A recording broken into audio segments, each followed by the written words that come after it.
Welcome to AppCentric, the app marketing podcast you weren't aware that you needed. I like it. How about Yeah, that? that's good. My name is Javier Galan, and I am the Director of Professional Services here at ConsultMyApp, also known as CMA. I'm joined by my co-host. He is the founder, CEO, and fearless leader, Mike Rhodes. Hello, How are you, Mike? Yeah, I'm very good, thank you. I don't know about the fearless stuff. That sounds a bit... Fearless, yeah. I'm not fearless. Right. That's stupidity. All right. I do fear some things. If you don't, then you die, don't you? All right, well, I was trying to pay you a compliment. Sorry. All right, okay, quick deviation there. Okay, so we are going to be theming these podcasts around topics or areas that we cover here at CMA. And today, we're going to be talking user acquisition. And for that, we are joined by the Director of User Acquisition, James Ventris. Thank you for having me on. There you go. He knows what to say. And we've got Senior Consultant, recently promoted, Serhii Yelanskyi. Thank you. And I got the surname right. Yelanskyi. Yes, just... That's Not perfect. Yelanskyi. That's perfect, yeah. Fantastic. So today we have loads of interesting topics to cover. We'll be talking about some news in the user acquisition space, especially regarding App Store, Play Store changes. And then we'll also talk about a topic more in detail, which will be Apple search ads. And my question to you guys is going to be, is Apple taking the mickey with Apple search ads? Are they taking us for a ride? All of us app marketers. We'll talk about that. But first, how's everything? How things? Yeah. Are you excited to be here? I'm excited to be here. It's an exciting day. We've got this beautiful studio. For the people listening, obviously, I'll have to describe it to you. The people on watching it, you can see it's a wonderful place, but we've got a mahogany board table. I think it's mahogany. Is that? I don't know. It might be chipboard, but let's pretend it's mahogany. If you're listening, it's a mahogany board table with vintage artwork all around the room. I didn't. Bit of Monet, You're in the wrong line of work. You should. Anyway, it's a beautiful studio, and I am very happy to be here. Fantastic. I didn't envisage the podcast taking this start Right. this early on. Anyway, how are things, James? Yeah. Serhii, how are things? Yeah, it's been a blistering start to, I think, half 2024.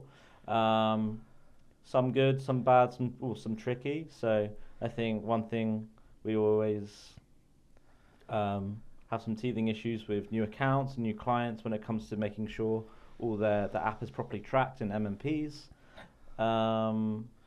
But yeah, I think especially when it's a new app, they don't really know how to properly configure it, especially when you want to launch paid acquisition campaigns and you want to scale them. It's all about making sure we're not only bringing in loads of users, but we're bringing in the right sort of users. But these aren't problems, these are opportunities. Yes, exactly. opportunities. Yeah. We love opportunities. I We guess hate that's- problems. Yeah. That's a tricky side of things these past weeks. They things that we're are fighting with. normally always solvable. So That's because we're CMA. that's because we're seeing That's it. what's interesting. Yeah, but there are a lot of different stuff that's happening lately, I would say, because we're getting more and more apps and games from different genres Yeah. that we didn't work with before, but yeah, of course, we're an expert, so we know how to handle it. And yeah, that's really good to kind of expand our portfolio. Yeah. Genre nuance. Yeah, That's what it is. I hear a lot of opportunities here. Yes. I like that. So that would be like the tricky sort of things. Yeah. Like in terms of like good things, well, what's good? Yeah, well, I think we're going out to see plenty more clients, especially after COVID. There was a bit of hesitation maybe to see clients abroad, but I think we've got a trip planned to see some important ones in New York. So Yeah. I don't think there'll be loads of time to do shopping. It'll be mainly business versus pleasure. Well, but, we are having a guided tour by their exec team around their shop. So very much looking I forward would to that. imagine you will probably, we might not do, but some more shopping savvy people in our group, I think, may well end up buying a lot of stuff whilst we're out there. Yeah. But that's good. Yeah. I mean, we've got more trips as well.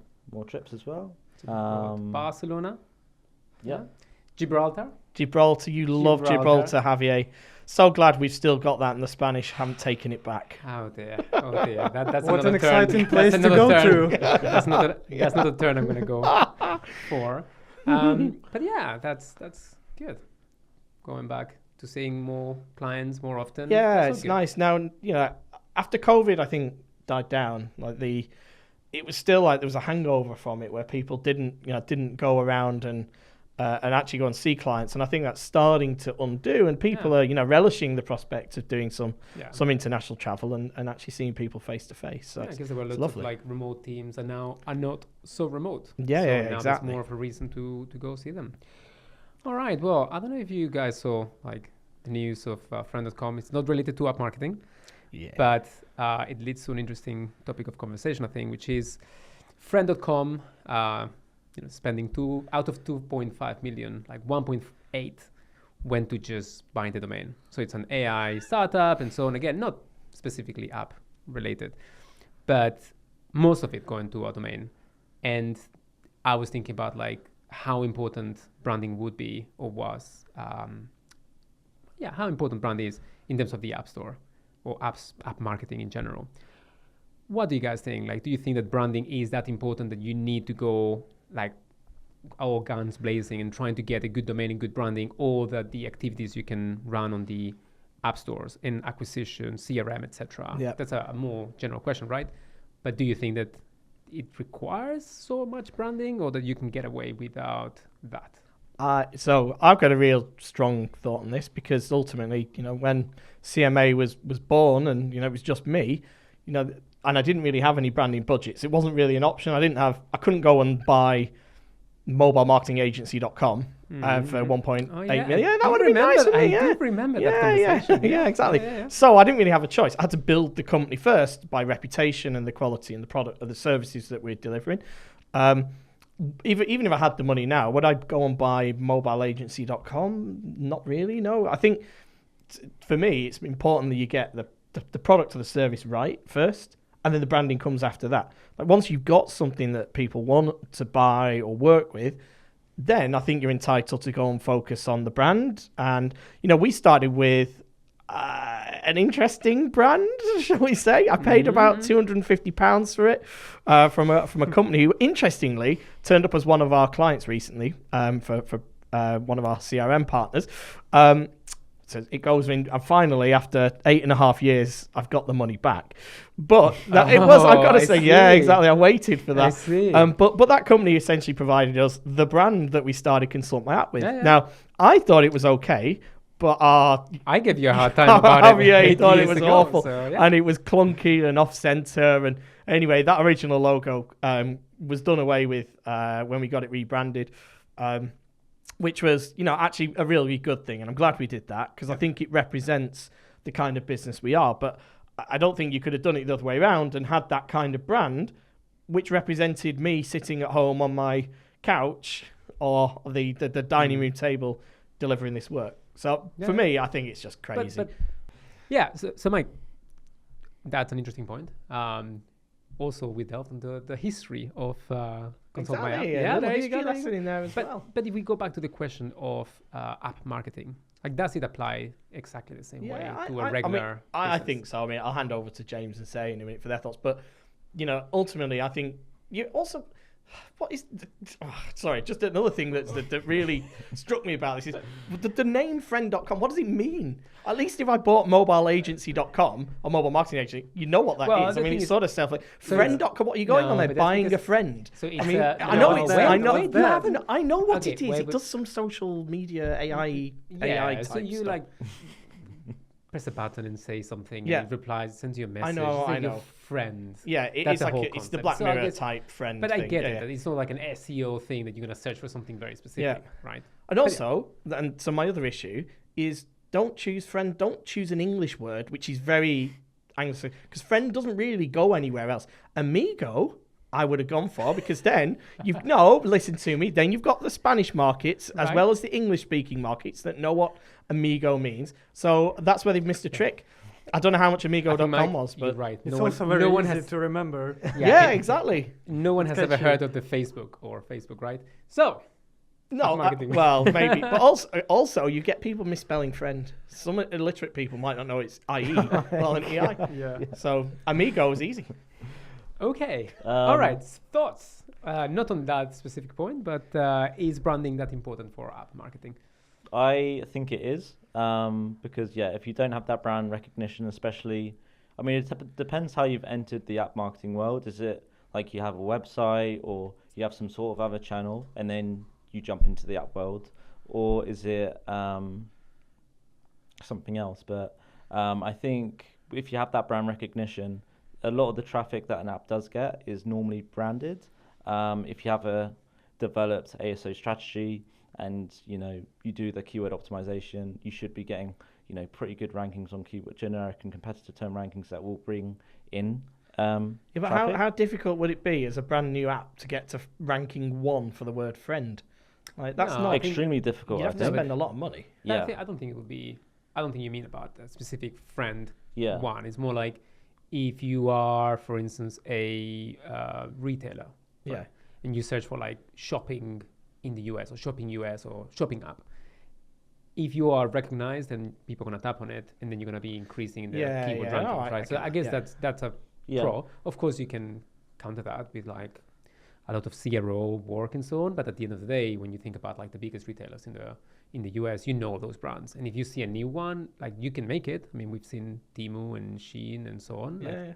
But there's a lot of budget being thrown at it by. If we consider that a bit of a silly accident, snafu, mistake, tell me about those kind of weird cases that you found. So if this is a weird case of spending 1.8 million out of 2.5 in-app marketing, things that you have encountered so far, that you look at them, whether they are competitors of our clients or prospects, things that you've seen and you've thought, whoa, that's a weird one. Anyone wants to go for it? Yeah, I could go first. So I think one thing that's very important from an ASA channel and paid acquisition is custom product pages. If you have an app that is targeting users on a state level or the kind of geographic level, and they're not utilizing custom product pages, sometimes it does kind of make you wonder, well, why are you spending 50k a month or 100k a month when you're not creating these kind of tailored customer journeys? So you could be bringing in someone from New Jersey, but actually the app is advertising something completely different. It's not an interconnected digital journey, which would mean that users are more likely to drop off once they see that default custom product, that default page. I think though that's true across everything.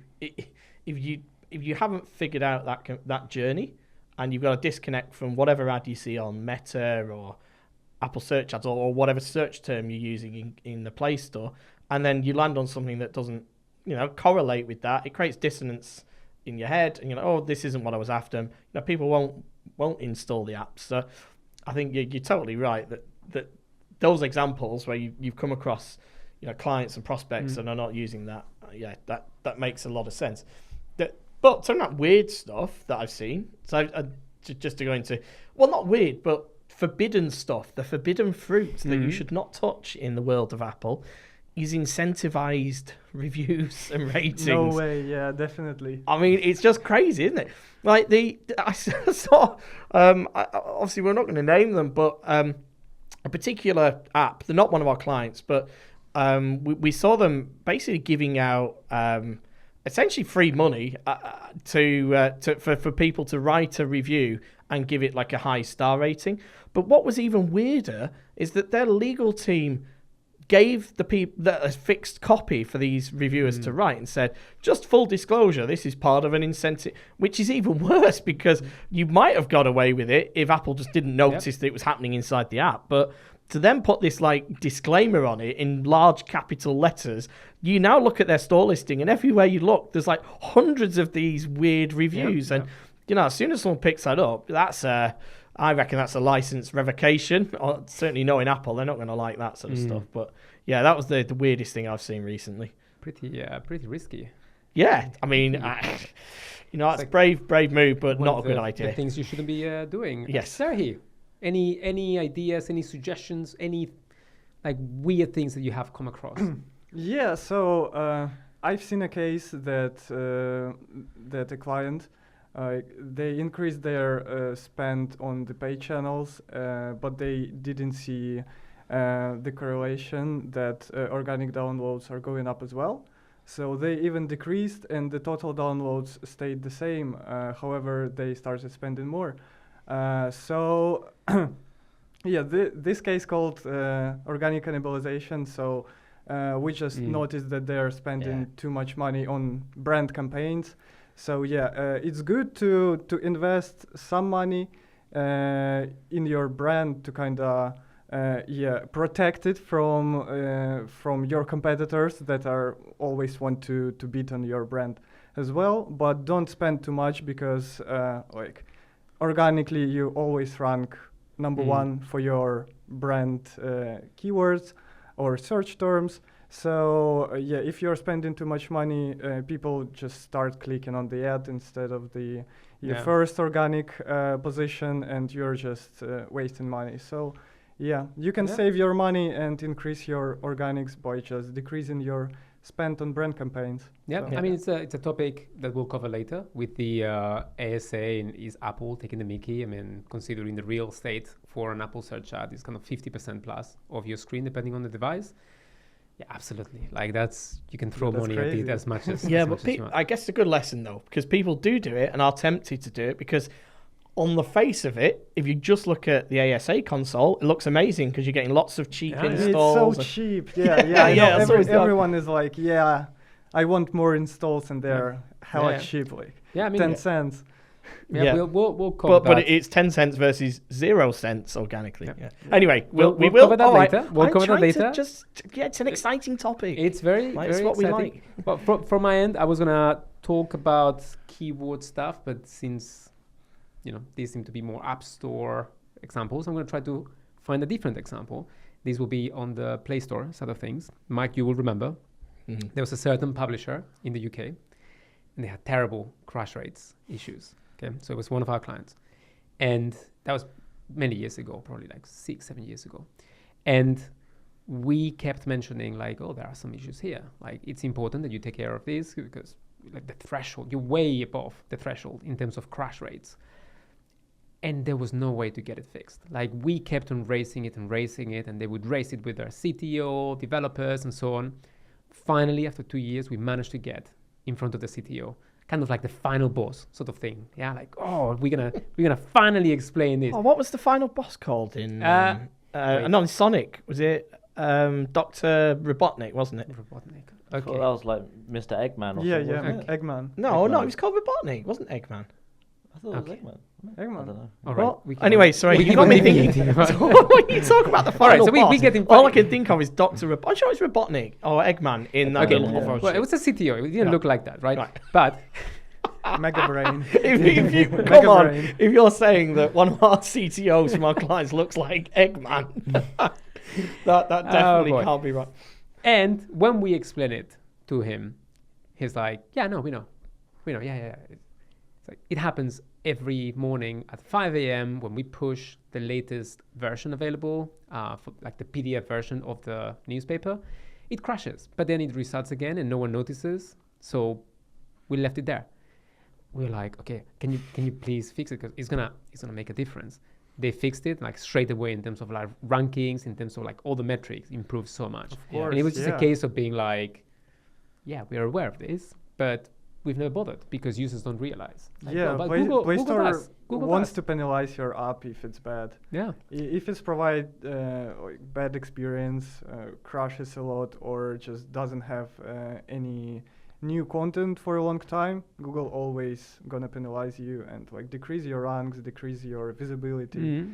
So yeah, it's very important. And that was back then, but now that's also like even more important. And in fact, Serhii, you shared the news the other day with us internally about this same case, like Google being out, clear that if your apps crash and so on, you're going to be penalized. I mean, any thoughts on that? Yeah, they actually will be cleaning up the store, not just penalizing and decreasing your visibility, but they actually gonna remove a lot of apps. And there is a lot of panic in the industry, because like many people have very, very simple apps, like millions of same apps for PDF readers, for example. Hold on a minute. Yeah, don't you have PDF apps? Have you? I From do- memory, I do are you have worried apps. that your apps are going to get taken out? I do Or have like the apps, apps but this to take is- notes Yeah. that doesn't have like any unique features. So yeah, these apps are gonna be removed. Hang on a or minute. My just- apps have unique features.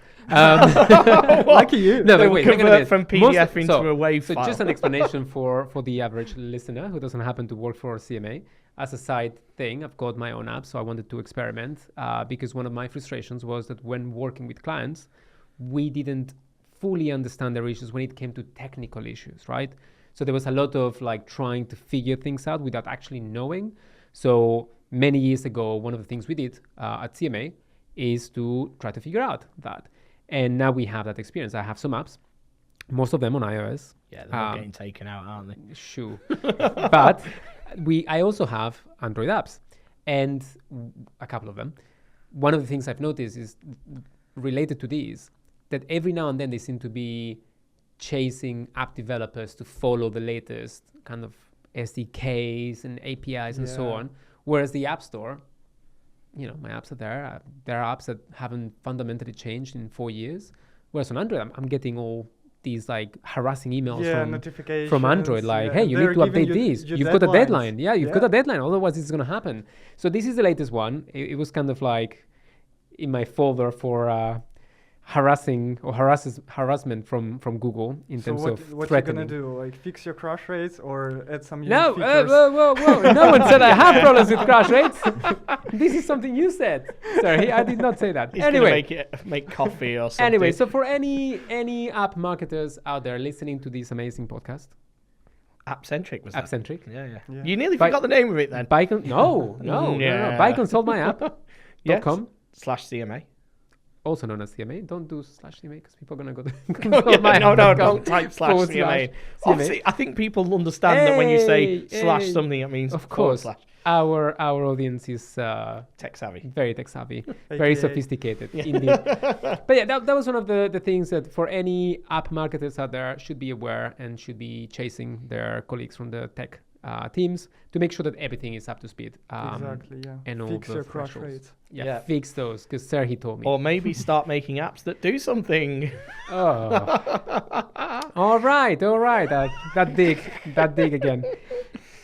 Anyway, in terms of changes as well, they're having some App Store algorithm changes. What's happening, Serhii? Every now and then you're telling us that there are some algorithm changes. Yeah, Like, is yeah. Apple yeah. and Google, are they like not letting us rest now? Or any app developer can rest these So days? App Store algorithm police told me that this time is a weird case because lots of the time when happens the big algorithm change, some apps lose their rankings, their indexing, I would say, and you need to target those keywords again in a new way after the change. But this time. Well, no whoa, apps actually- whoa. We don't need to spill the beans okay. here. Yeah, we don't need to Well, spill. I'm We interested. don't need to spill all the beans secret here. sauce. The secret sauce. No, Okay. nothing special. I just want to explain what happened. So, no apps actually didn't lose their indexing, but some apps lost their rankings. So, for example, if you ranked like number 5 for a certain keyword, now you're ranking number 15 or 20. And the other apps that are kind of a little bit bigger or higher in the category ranking, they got the rankings boosted for the same keywords. Now, I wonder why So- Apple would choose to do that, hey? So I wonder maybe if that's they- because Yes. those apps that are spending more money with Apple. Yeah, Very so it interesting. actually looks like the apps that spend more money, they get even like more boosts for keyword rankings from Apple, while smaller apps like lose their chances a little bit, which is kind of sad. But yeah, we will see how it changes because this change is very recent. So yeah. When did this happen? It happened, I think, on the 25th or 6th. Yeah. So yeah. Of July. July. By the way. Yeah, about Just Today in we- case anyone's listening to this in 2038. Today, No, It's it's July today's the 2024. today is the 5th of August, 2024. Yes. Ah, I see. Awesome. All right, so what should an app marketer do in these cases, James? I mean, other than approaching CMA for their fantastic services, what should they do? What, in trying to... Trying to get Trying to organic react. downloads and so on, like reacting to algorithm changes. What should they look up for? Yeah, I mean, normally Apple and Google do reward if they spend loads of money, they're going to reward them, as we've discussed. But if they're updating the app content regularly, if they're utilizing every different ASO element, so if that's experimenting with screenshots, feature graphic, icon, utilizing custom product pages, custom store listings, product page optimizations, and making regular changes to their metadata, I think sometimes that will allow, or not that will allow, but that will help their just visibility when it comes to the medium and to the long term. Also, if you have somewhere where you can track the visibility on a daily basis, you can react quicker to your competitors when it comes to these algorithm changes that are outside of our control. So yeah, exactly. So I just wanted to say that the problem is for I think the majority of developers that they don't even know when the algorithm change happens and if it affected their app or not. So yeah, we definitely monitor this stuff on a daily basis and can help with it. And how would you monitor these keyword rankings? What tool would you use? Built it originally in Germany? Yeah, of course, AppLizer. This is, AppLizer? Probably. Can you spell that for us, Mike? No, of course I can. God, yeah. AppLizer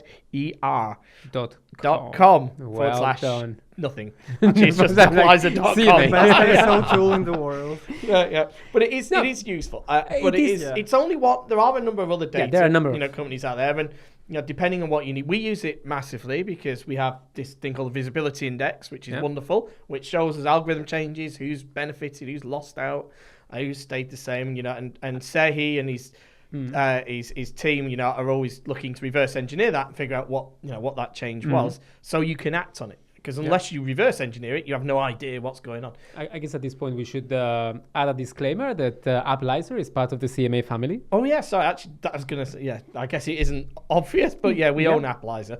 Yeah. But it is a really good, good solution. I would say the reason why I wanted to mention it, I mean, there are other tools, of course, and we can name some of those. Yeah, we AppTweet, Mobile Action, Sensor Tower, Data AI. Mind you, it'll all just be Sensor Tower in 3 years because their VCs are just buying everything, aren't they? Sensor Tower. If you compete with Sensor Tower, we'll buy you. There you go. Okay. Maybe AppLizer will be Sensor Tower one day. Okay, well. The point. So the reason why I want to mention it is because when we started back in the day, AppLizer was a tool that worked for us quite well. For a kind of smaller up-and-coming agency, or even for a developer now, it was like the way that the pricing structure works and so on is quite favorable to someone who's starting and looking into these things. So maybe not like a super enterprise level, but for a startup person. And if you are looking into enterprise level, we can talk about custom offers and custom proposals. Are you getting paid some sort of weird commission? Mike, you pay me. I'm your employee. All right. I don't know. So I'm not incentivizing you to sell AppLizer licenses. But we like Michael Dawn. No, we do. We he's like the Michael CTO of AppLizer, by the way. Yeah, he's awesome, and he's on holidays right now. Yeah. Anyway, so in terms of changes, we talked about the algorithm change. In the App Store, there's been another change. I want to pick, get your thoughts in terms of like the search tab in the App Store. Like that has changed recently. There were like the 6 suggested searches. I think it was six searches. Yeah. And now it's just the categories. And for me, the interesting thing is that I was working in app marketing back in 2011. And I do remember back then the App Store was more just like the top apps. And there was a lot of incentivized downloads just to be able to be in the top of the leaderboards and so on, the category. And I found it interesting because they've been moving away from that. It's been more about search. It's been more editorial. Is that like a move back to that time of like the popular apps? How do you think that has changed the way that people will discover apps? The fact that now you see the categories as opposed to the suggested terms. Good question. I think I know. It's an interesting one. Look, evidently, Apple, Google are under pressure. These companies were not 5-10 years ago. They could just do what they like. They were just making infinite money, growing, and now they're having to think about profitability and revenue, and obviously that means there's a pressure on their revenue streams, and one of them is things like Apple search ads. It's things like Google app campaigns, and ultimately generating money at the App Store and the Play Store. So how do you do that? One of them may be that you give more visibility, as we just discussed actually, give more visibility to those that are making you more money, because you're assuming that will mean even more money when you've got those people downloading and paying and transacting through the very expensive store payment system. But that to me, I think it's a move not necessarily in the right direction. Trying to you're sort of over curating and forcing stuff into people's face that they don't necessarily want. And it's sad for smaller developers, indie developers, because you're almost forcing them to have an amazing app unless they're lucky. Like I don't know, one of the games that went viral. Unless they're lucky like that, you're going to be stuck forever just trying to get a few. Flappy Birds, for instance, I couldn't remember off the top of my head. Flappy Birds, it went viral and they were lucky. And the guy was like, whoa, it's all this money. This is wonderful. But then withdrew it from the store because he didn't like the attention. But, unless you get that kind of luck, I don't think you're now going to get any visibility or love from the stores, which is a real shame, because we're going to get the same apps, the same games, just promoted over and over again. And we'll get another variant of Candy Crush, which please, for the love of God, no more variants of Candy Crush. I know you could say, well, it made the match 3 genre, but I don't think there is room for any more. So you think that the search tab changing from suggested keywords to the category is kind of the way that they're going now? Yeah, because keywords will give you a varied list, and it depends on how you opt to. You get a different list for different keywords. If you just look at the games category, we all know the categories. It's not clever or rocket science to get to the top of the category. Yeah, it's going to be the same the whole year. Yeah, exactly. You just spend money. I mean, we've done loads of analysis on this where we've seen like how much it rotates throughout the year, and it is so little. So you're just going to get the same games, the same apps, and it's the companies that have big wallets to be able to spend big. Yeah. Do you guys agree, or do you think that that's not necessarily the way that it's going, or do you think that the changes in the App Store are not that dramatic? I mean, it's a part of it. The search remains and so on. But do you think that that's the way it's going? Do you think it's less important? What are your thoughts? No, I think I agree with Mike. It is going that direction, and it's a shame because I think it also stifles the ASO people or consultants that are working in the background. It stifles a bit of their creativity. And the innovation that goes on with the keyword optimizations. But if everything is kind of feeding back to these category rankings and they're helping the bigger apps, then it's going to be harder to come up with a creative solution to try and get these higher rankings for generic terms, unless you have a TikTok campaign or something that does go viral. Yeah. So you're saying that now there's even more emphasis in the user acquisition side of things. The interplay between organic and paid becomes more important, and CRO as well, I guess. So you get that added back. Yeah. Well, bang for your buck. Bang for your buck. There bang you are. Well buck. done. Yes. Buck. He's like a chicken. Not whack. Okay. Another topic of conversation that I didn't envisage today. Serhii, your thoughts on that? Do you think that it's a big change, or you think like it's not that noticeable? The world isn't ending. The world is the world ending as these two guys? Shall we not. jump No, off we the could window? be. Who knows? We're in a soundproof bunker. It could be. It could have ended around us. Yeah, we'll see. Oh, I've got dinner plans as well. That's a shame. Please, viewers, if you're still alive, just drop something in the comment section. Yeah. Oh, nice. Good idea. Yeah. No, don't He's drop a a comment. Press the like and follow buttons. Oh, and share. Yeah, And this is subscribe. this is the Share way and we subscribe. know that everything is alright. It's okay, yeah. With the If world. you don't do that, we may well just be at the end of the world. So to save We the will world, never be able to know. we We're must gonna follow blame and Apple. like and share. We're gonna blame Apple anyway. Yeah. So I agree with the guys, but from the user perspective, I think it can be a little bit better, because the way it was before, you're just opening your app store and you see a bunch of random search terms that don't even relevant to you, for example, but they're popular, but you never click on them. I personally maybe clicked once on that, and that's it. But now they see the categories, and they usually know what they are interested in, so it's easier to navigate and find something that they might be looking for. Mm-hmm. Yeah, no, I mean, I think I'm in your camp there. I think that the change is not... So I appreciate the points, guys. I think that's maybe the way it's going with every signal that we get.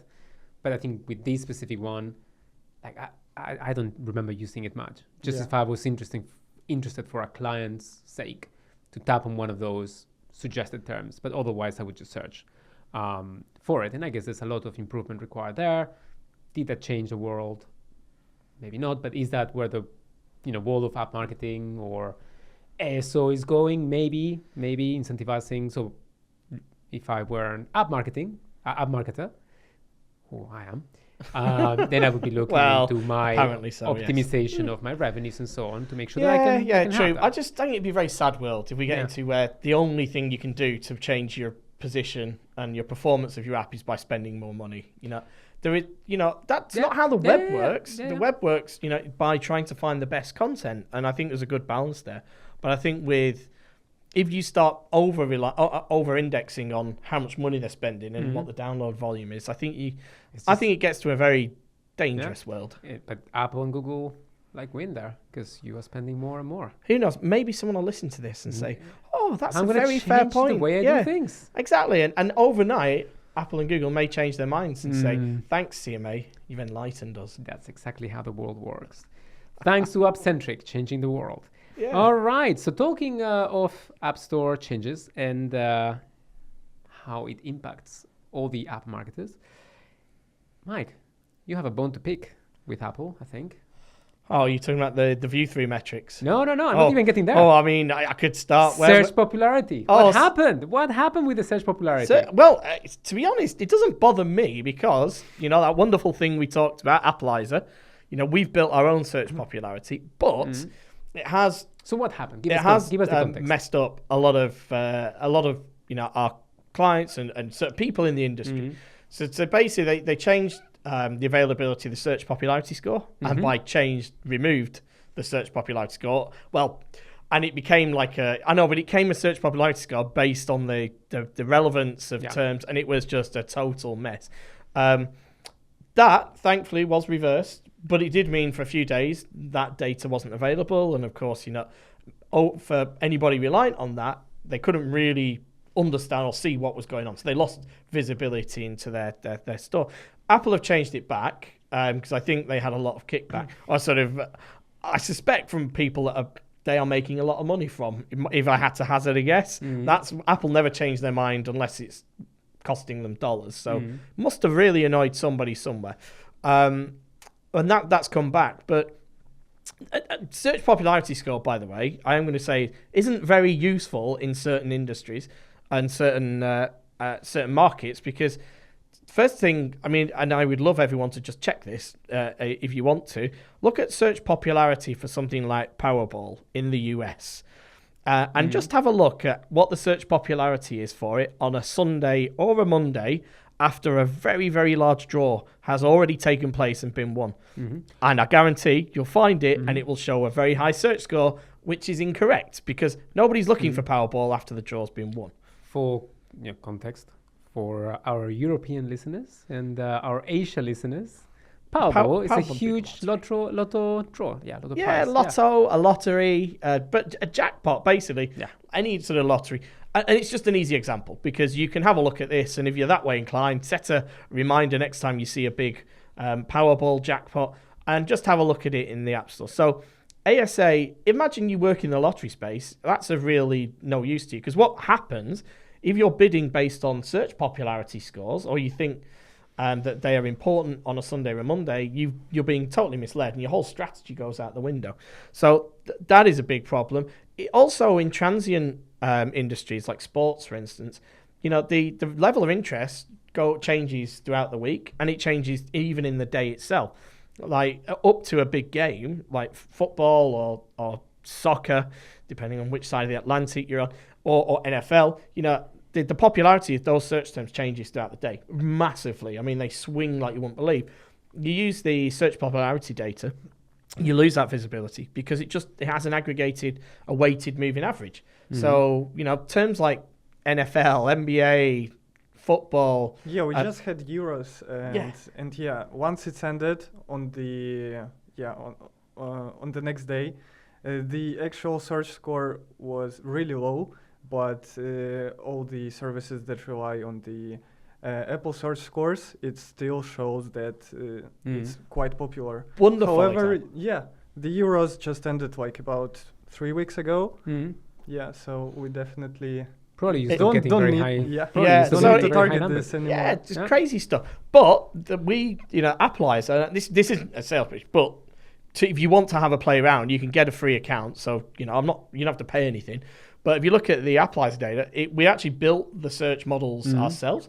We employed a few ex-data AI people who spent several years building this, and we don't rely on the Apple search popularity data. We've actually got a model ourselves, which we built for Apple and for Google separately, so they don't rely on but using publicly available data, and it will give you real representation of search scores, and you can see the day after Euros is finished, Euros has gone down. Yep.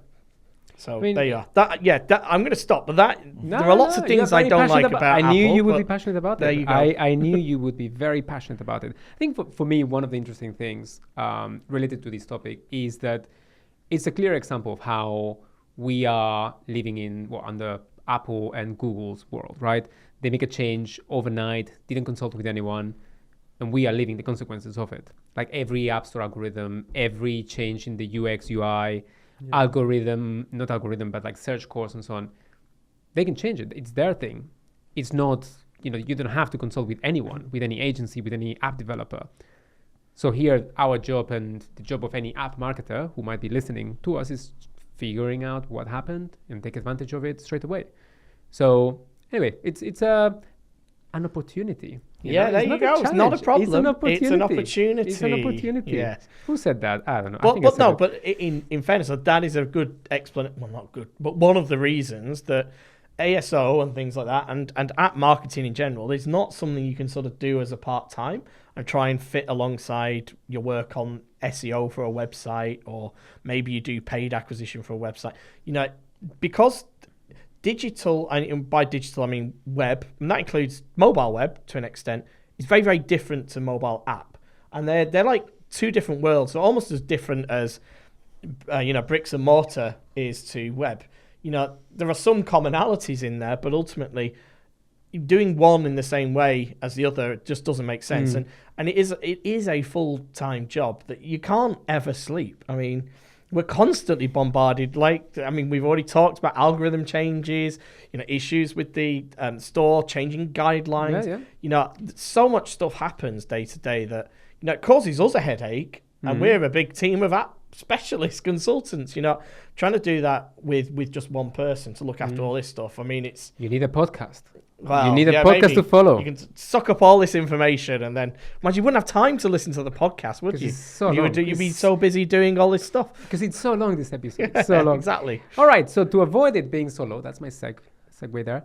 The last 3 bits that I had as news items and so on, we're going to blitz through them because I want to talk about the Apple search ads and Apple maybe taking the mickey there. So in terms of the last news that are somewhat related to app marketing, or mostly related to it, there's the Kids Online Safety Act that passed in the Senate. And basically, I found it interesting because it's not necessarily unique or specific to apps at all. It's web in general, or online in general.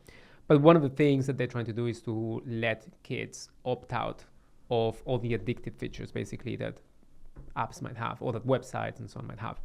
And I find it interesting because with the Play Store, they've been emphasizing that apps that create more engagement will get more visibility.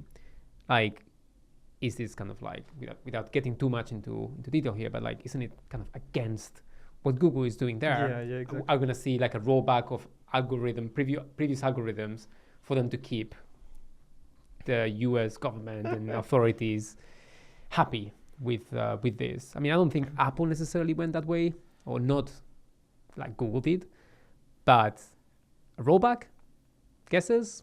Yes, no? Are we going to see some rollbacks in algorithm changes? Are we going to see retention in the next years for app or Android apps being less important than they are today to comply with these? What do we think? I think so. I think it's just one of those issues that's just growing, especially with like these new generations. I think it is a problem as well as, you know, you're starting or you're creating that bad habit with kids. If they kind of play these games, they have that dopamine rush, which can lead to things later on in life. Yeah, fair enough. But that's why I think it's being brought more towards the public eye. And I think in the end, the algorithm changes are probably going to reflect that. Even though Google do want as much engagement as possible, I think governments are going to kind of crack down on this. You know, they're going to be stricter, I think. I mean, that was like a case, like with web services and so on, but I don't think they can be strict like towards Apple or Google, for example. They need to be strict towards certain companies or developers who create those games, because not all the apps or games are that addictive, you know. And so, it might impact paid acquisition more than organic acquisition. So they might be stricter over where certain games can advertise. I'm not sure you can do it at a developer level. I mean, you have to enforce or like restrict some features. For instance, push notifications and so on. Like they have to go to Apple, they have to go to Google and say, look, for kids, you cannot send these many messages per day or per week. If they want to reduce, for instance, a Candy Crush sort of game, if you want to make users less or kids less addicted to them, you cannot just rely on developers, because developers are going to find a way, right? Like they're going to send a message one way or another, and you cannot police that across hundreds of thousands Apple of and Google developers. might enforce it, but they're the enforcers rather than, you know, I don't think the rules are not inherently targeting Apple or Google. They're targeting the people publishing to the store, which I think is. But if you try to address it with apps, so if we're not talking about like algorithms that keep your news feed full of like engaging content and so on, if we're talking about apps, like the only place where you police that, it has to be Google or Apple. Like you cannot rely on hundreds of thousands of developers, because but then what I mean, so when that happens though, what about all the new and emerging app stores? Also, what about in China? That's going to be at the end of the Play Store is nothing. Yeah, you cannot apply it to everyone at once, I think. I mean, that would be a compelling case for Apple to not to have everyone back in their so store. Much control of alternative app stores and so on. Well, that's true. But that was their argument all along. It's all about enforcing quality and blah, blah, blah. Sure. So, you know, maybe it plays into Apple's hands. So do we think that in a few years, there will be something similar for apps, like to reduce the addiction from kids on video games and so on? Would we place a bet on these? If I'm a betting man, which I've been known to bet, I would put money on it. Yeah, you would put money on it? Yeah. Yeah.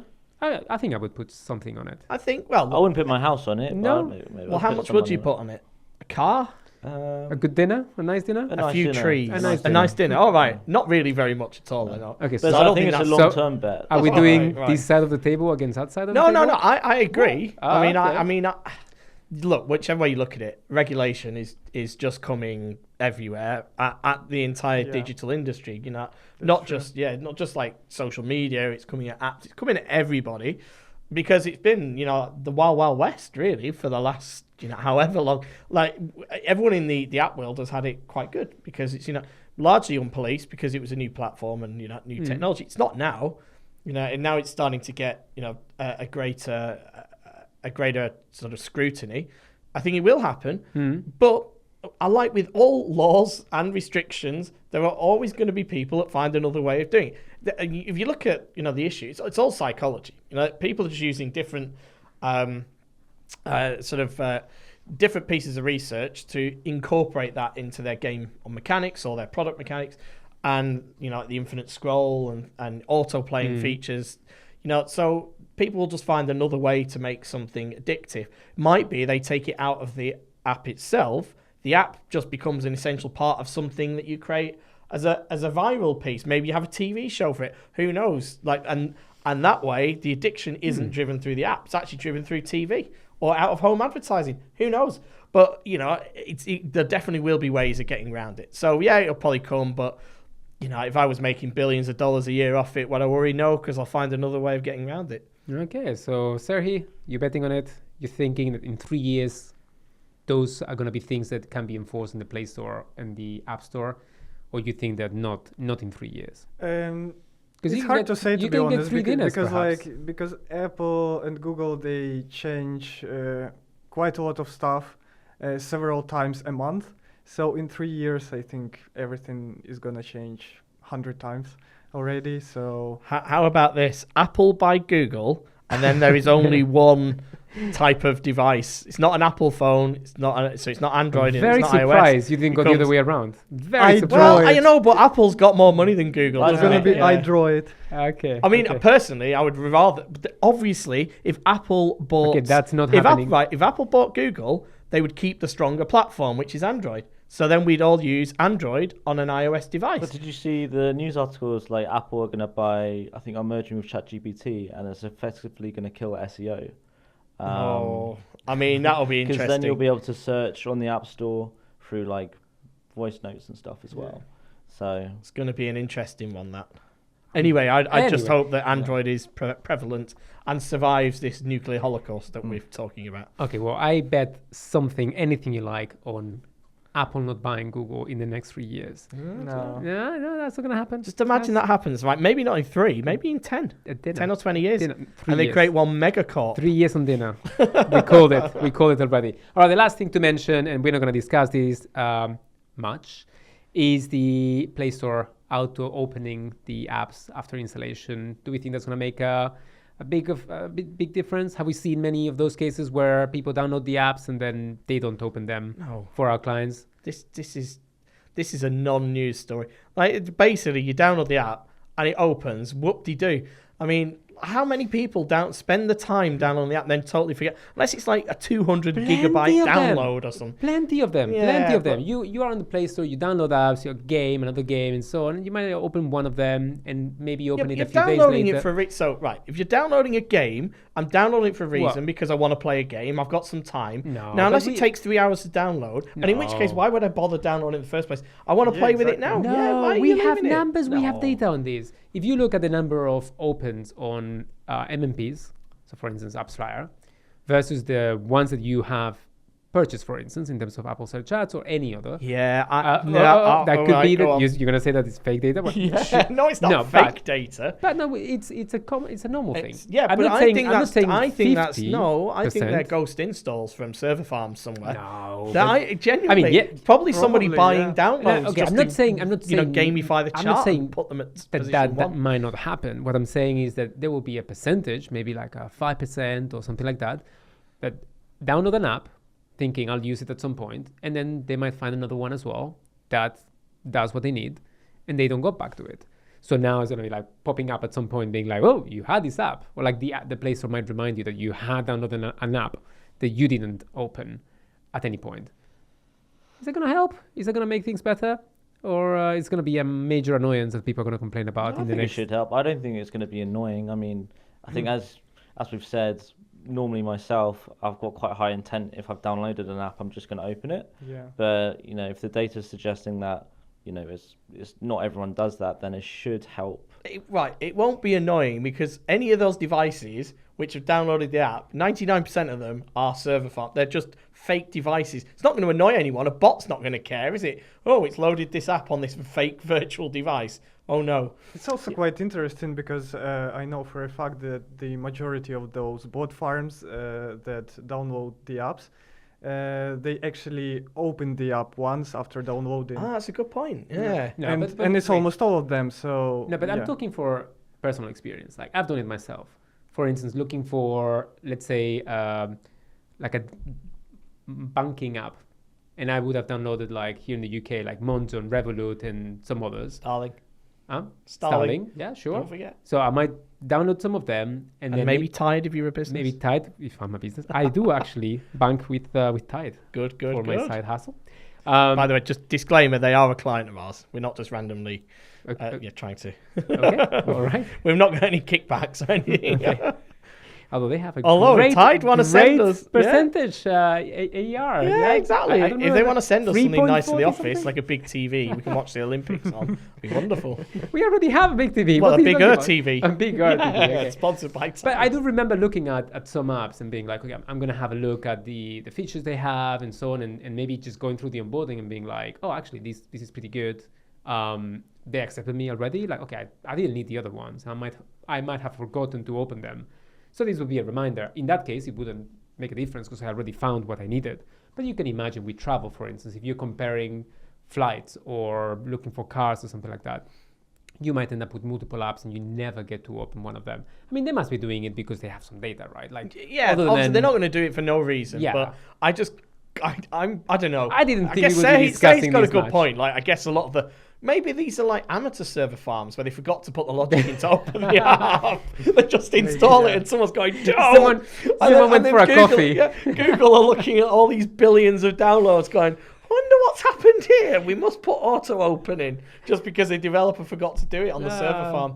Yeah, maybe when they were going for a coffee No, or but something. if we're talking about real users only, I think it can increase the retention, but just a tiny bit probably. Yeah. It's So not, we don't think it's going to make it's not too many Yeah. people, and if it's gonna happen, I think the majority of users will just switch off these reminders.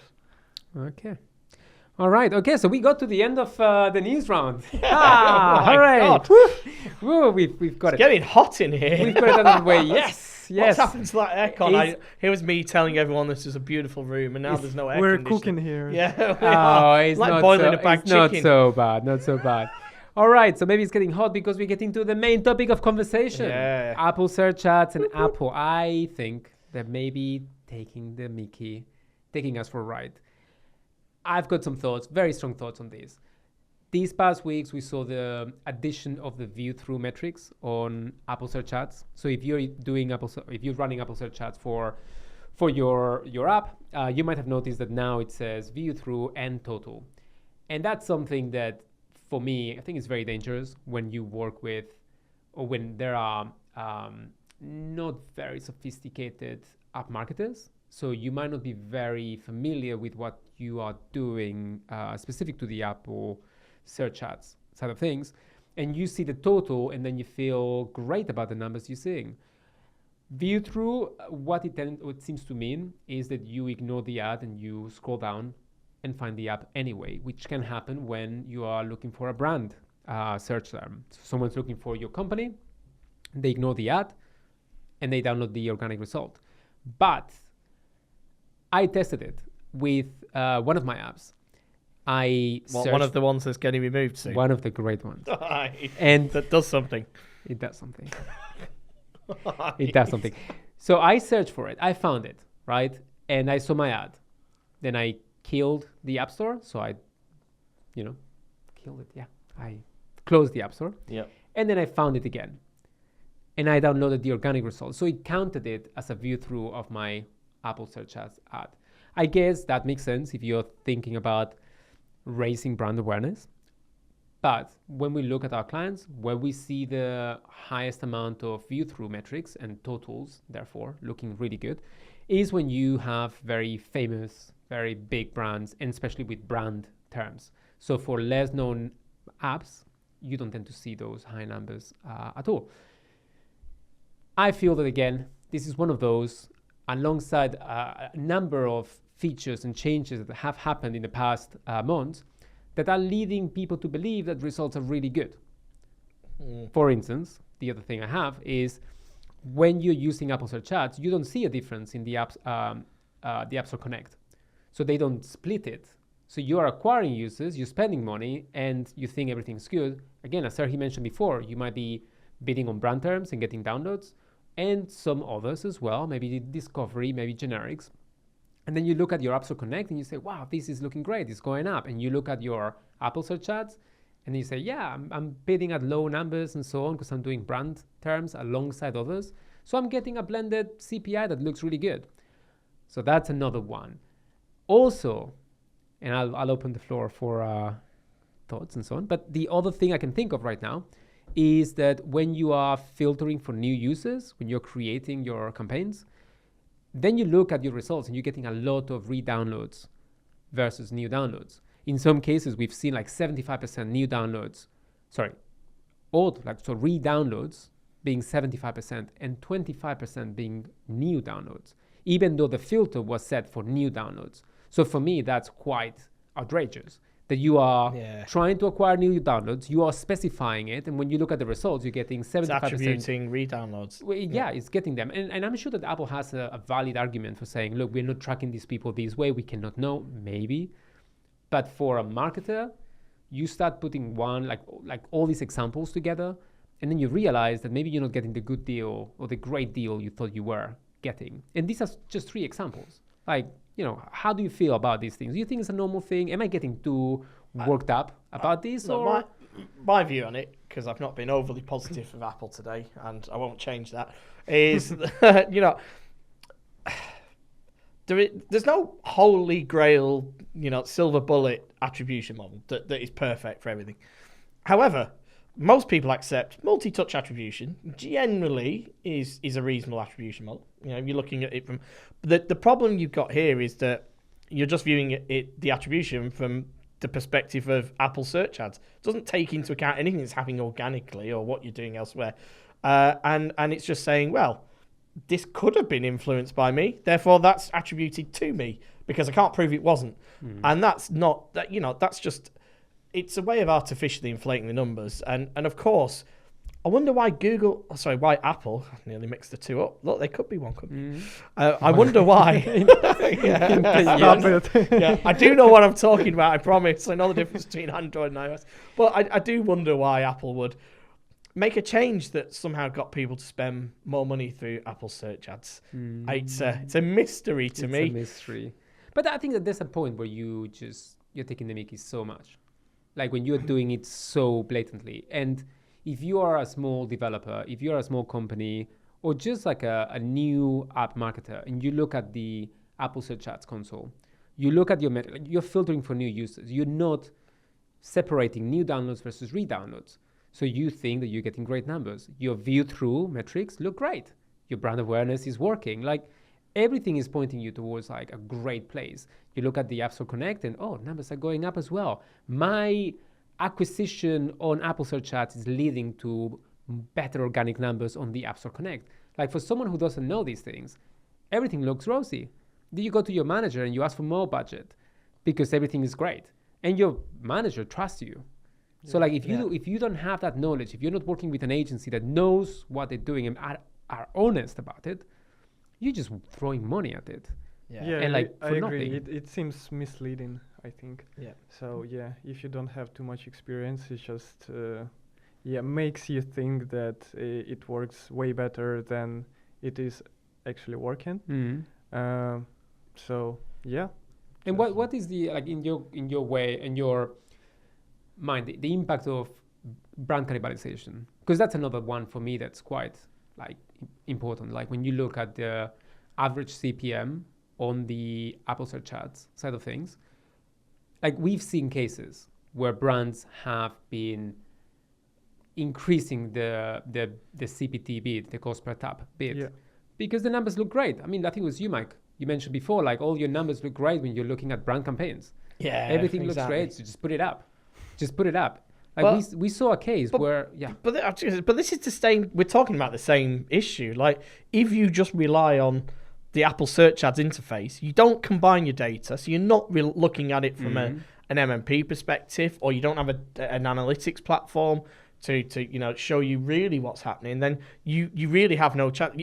You might as well be going spending blind because you just aren't getting the full picture. You need to combine the organic data properly with the paid data, and it will show you very clearly that actually when you start spending lots on brand, all you're doing is eating your organic installs. It's always an issue when it comes to being a consultancy, and let's say we're doing the ASO services, but the client is continuing to do the paid acquisition services.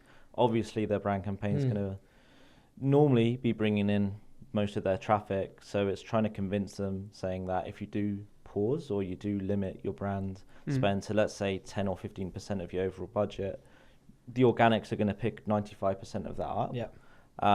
It's an ongoing battle, and maybe something I could have mentioned at the start in the how was your week tricky? That's always a tricky kind of subject. Well, that's an ongoing one. That's every week of the year, isn't it? That's what a few weeks ago we had a chat with I think she was the CMO of an app developer, a games developer. Yeah. You know who I'm talking Yeah. about. And I was like, it felt so refreshing because she was so aware of brand cannibalization. Yeah. It was like, oh wow, I don't have to mention this to you. Like you know about this already. Like, but not everybody does, and it is, it's a topic that will never go away. And I doubt Apple will ever do anything to change their interface to make it look less efficient. So, of course, they want you to spend your money. So yeah, exactly. If anything, they're going the opposite way. That's the point. But ultimately, also, by the way, just for everybody, with unscrupulous agencies, some of the larger, less app-focused agencies, the older ones that deal with web and think app is the same as web. you can name drop now if you want. I'm not naming them. I don't want a lawsuit. I named one on stage once, and unfortunately, when I was up there on stage at this event, so I'm digressing now, but when I was on stage at the event, they actually had a representative there, and I didn't expect, because it was an app-specific one, and they don't really do app stuff. But one of their people who was heading up their new mobile division came over and went, oh yeah. I was like, oh no. But anyway, some of those less scrupulous ones, and I would advise anybody, have a look if you've got one of those older big agencies, have a look at what their spend levels are like on your brand campaigns. Yeah. If they're telling you the CPAs and CPIs are wonderful, have a look at their brand spend. Yeah. If their brand spend is where most of that money's going, they are not doing a very good job for you. Yeah, and manually exclude the data from Apple, so the App Store console, or App Store Connect. You remove ASA data from that one. Yeah, absolutely. And then you'll see the real one search, as we call it, and the real organic search. Yeah, no, absolutely. So look, at the same time, it can be very powerful. Apple Search Ads. If you know what you're doing, if you're using exact terms, which by the way was the last point that was kind of annoying me, that broads and discovery, they're so random.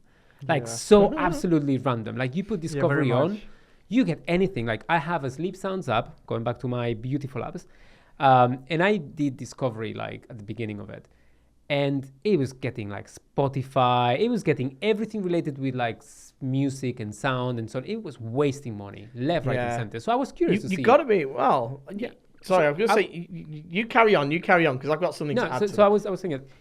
I was curious to see what it did if I did discovery for my own app, and to realize that 98% of the spend was completely like unrelated, nothing to do with it. And even not just discovery, but recently with one of our clients in the horse betting space, we found a case where a broad of horse racing. What's this thing called? I think I wrote it down somewhere. It's like Cosa or something. No, Cosa was it. But it was like a weird name. And we were like wondering, CUDA. I think it was CUDA. I can't find it, but CUDA. And we're like, what is CUDA? Why is it buying terms from CUDA? And then we figured out, Googling it, that it was the name of a horse. So I guess Apple somehow kind of like got a database of related. I thought that wouldn't get much search traffic. I think there was an app, separate app or something named after that horse. No. What did it do? Was it an app just about that horse? It was just a coincidence. That's the kind of app that's going to get removed from the store. No, it was a coincidence. No, but just the same name. Yeah. So there's the same name for a horse. Maybe some years ago there was a horse. Or I don't know if it's so it's not an app about the horse. It's not an app about the horse. Oh. And then there was an app unrelated to horse racing, but it was called that. So when someone searched for the app, it was finding horse racing because I guess like Apple somehow finds it as a broad. But the last thing I would say is that a broad, if you ask anyone, any app marketer who has done anything with Google in the past, Google ads, they will tell you that a broad will be, if you put horse betting, then it will be like best horse betting or horse betting odds or something like that. But this is like completely unrelated. Yeah. It's not a broad in that sense. It's a discovery of a bad engine behind it, leading you to random searches. I think it can be powerful if you use it as an exact match. Well, that's what we do. All we use is exacts, and we've got tons and tons of stuff that we do behind the scenes. Because exact, we know we can control 100% and we can, get efficient acquisition. The one point I was just going to add to that is we've also seen examples previously where clients have used discovery and broad and it started generating search terms which are actually not even compliant for their brand. So it was certain certain brands that were associated maybe with adult content that were actually, then tying back to a game which was targeted at children. It's very, very dangerous. And I think, for any brand, you don't want to be, if you've got a brand that you're trying to protect, what most people are, you don't want to let Apple decide what search terms you're going to start appearing for, because who knows what could happen. That's another thing for those big agencies that don't know App World. Also have a look inside your campaigns and see if they've got Discovery or Broad just left to go completely crazy. And look at the search terms. And have a look at what search terms you're paying for. Search terms is what you're paying for. Definitely worth it. Definitely worth it. All right. Well, any final points to mention, Serhii and James? Yeah, don't forget about negative keywords list. Ooh, so okay. if you don't want some certain keywords to appear in your campaigns that you launched as Broad or Discovery, just add those keywords to negative keywords and Apple will never target them and you're gonna be safe. So yeah, don't forget about it.